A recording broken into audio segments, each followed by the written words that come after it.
everybody, and welcome to my YouTube channel. I'm so glad you're here with me today. This is going to be a little different because it's the first time for me to do a voiceover after I've done the video. I usually talk while I'm recording, so it's going to be a challenge, and I hope that you'll give me your comments down below. But for right now, let's just get started. Today we're going to be working with the new Altenew Craft to Flower Epiphyllum set. I hope that I'm pronouncing that right, but it's a beautiful set with 2 different flowers and some leaves that you can die cut out from a lot of different materials and make it your own. So let's get started. The first step for making my card is to 3D emboss the background. Now I'm using some watercolor paper here, and I'm using the Frame of Leaves 3D embossing folder, which I really like because it kind of highlights what you're going to put in the middle of your card. I'm using a baby wipe just to wipe the outside and gently moisten the back of the watercolor paper, just so it won't crack. And then I'm going to put it in the folder and put the wet side down and center it in there. And make sure that it's all even. And then I'm going to die cut it off screen because it's noisy, and I'll be right back with that.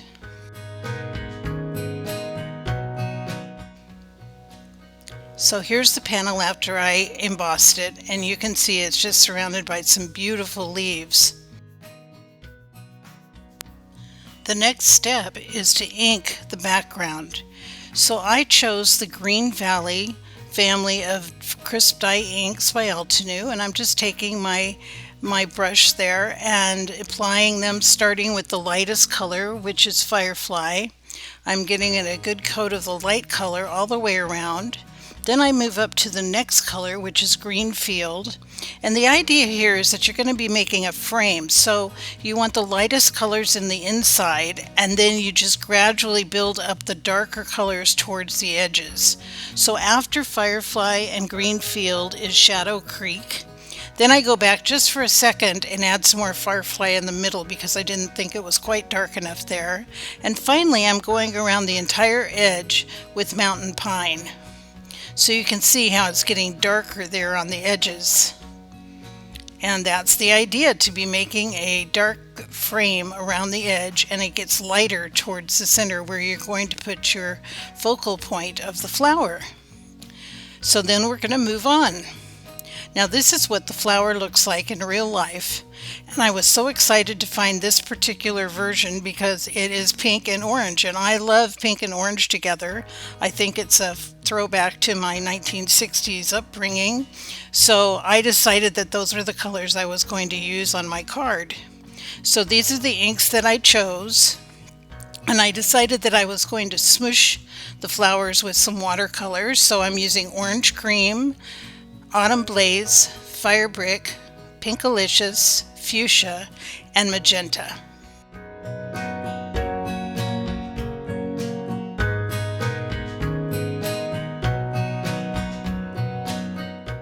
And of course, the first step when you're going to do smooshing is just to get the inks down on your work surface.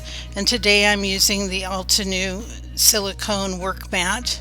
So I'm just putting each of the colors down, and then I'm going to squirt them with some water and get them wet, and then I'll just be dipping my card in, which is why I wanted to use the watercolor paper, because I wanted it to be withstanding a lot of water.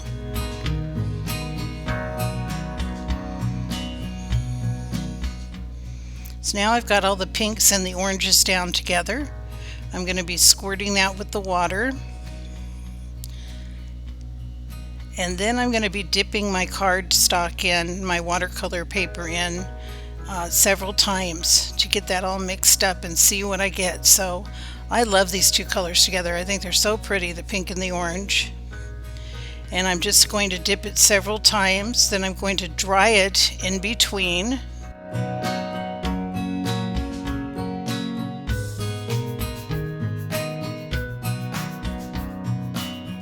And finally, It comes to this point where I am very happy with it because it has a variety of colors and textures. It's got some dripping in there, and that's going to make my final flowers have all the more texture and interest to them.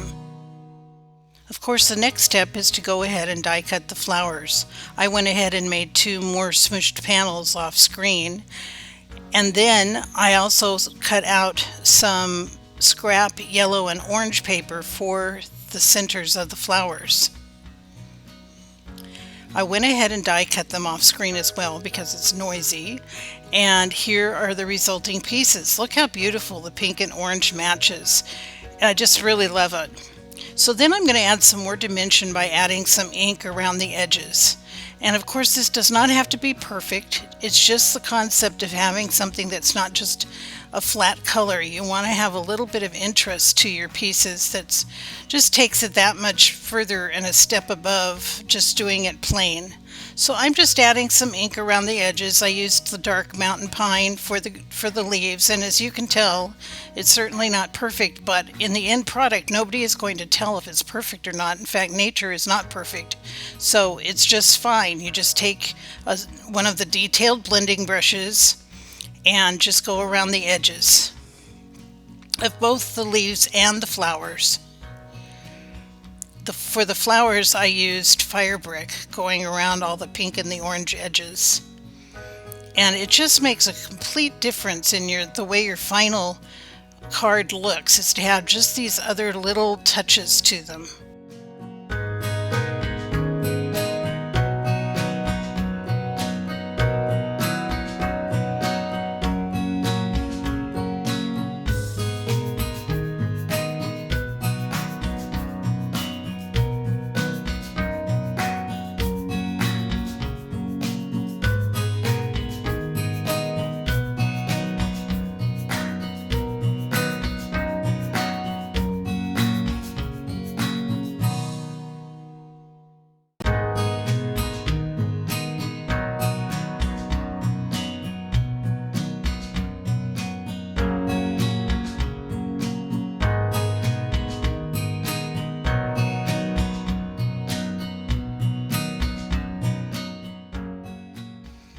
Another additional step that I added into this flower is curving the petals. To do this, I just took one of my small detailed blending brushes and actually just curved the leaves around it. It's very easy to do. Now this is watercolor paper, so it's thicker, and I think that it makes it a little bit easier to do than with cardstock, but you can do the same thing with cardstock, particularly thicker cardstock. So I just went around on all of these flower petals and all of the leaves and just went ahead and curved them all. And this is another step you can take to lift your card up one more notch and make it look a little bit more realistic and professional and not just so flat. Now, of course, if you're going to mail it in the mail, you need to make those considerations. But just in terms of how it looks overall, in general, it's going to look much better having some dimension to it than just to be flat. So the next step, and the one that I really love, is gluing the flowers together. Now here I'm showing you there's a little like keyhole shape in the middle of these petals, and when you glue them together, all you have to do is line that little keyhole up with each other and you have them all exactly in the right place. This makes it so easy to do this step. I'm just using a little bit of liquid glue between the different flower levels, and you can see all the texture and the variations of color that doing it this way create, and I just love it. It just looks like a real flower when you're done. It's really fun to do, it's easy to do, and it looks just beautiful in the end result.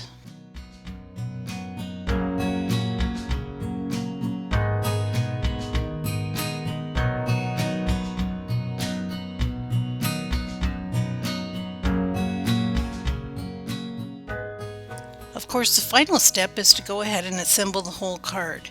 Here's my background panel, and I thought it was kind of too bright to really accent the flower enough. So I went ahead and cut a piece of vellum into an oval.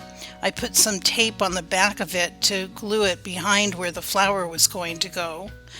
And then I went ahead and took the lining off of the tape, put it down, and then glued the flower on top of it so that it wouldn't show. And I think the vellum really did add what the card needed, just to accentuate that focal point. Look at the flower, it's so pretty with all the dimension and everything. Here I'm just trying to figure out where the leaves go, where I'd like them to go. I didn't cut off the extra on the edges of the flower because I wasn't really sure if I'm going to give this to somebody local or put it through the mail, and I thought, well, I can always use a 5x7 envelope and leave the leaves the way they are, so that's why I left them and didn't cut them off.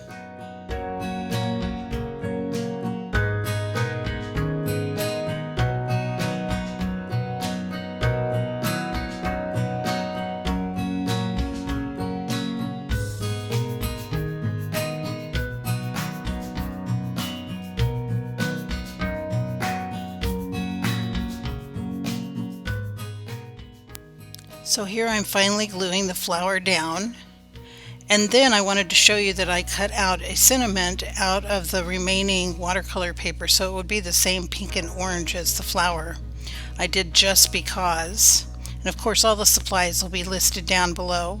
I put a white background on it, and I'm going to put it right down there toward the bottom of the card. But before I forget, I wanted to show you this tape that I've been using. It's actually just Scotch removable tape, just like Scotch tape, but they make a removable kind. It comes in a blue package.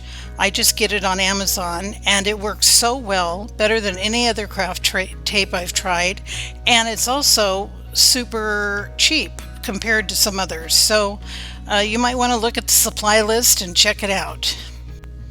Finally, I squeezed a little bit of liquid glue behind where I'm going to put the sentiment, just to be sure that the bottom of the vellum is glued down sufficiently. And then on the back of the sentiment, I used double-sided tape. I used the new Altenew tape that actually comes in several different widths, and I got some of them and I've been really pleased with them. They tear easily and they stick quite strongly, so I've been happy with that, and that's what I'm going to glue my sentiment down with.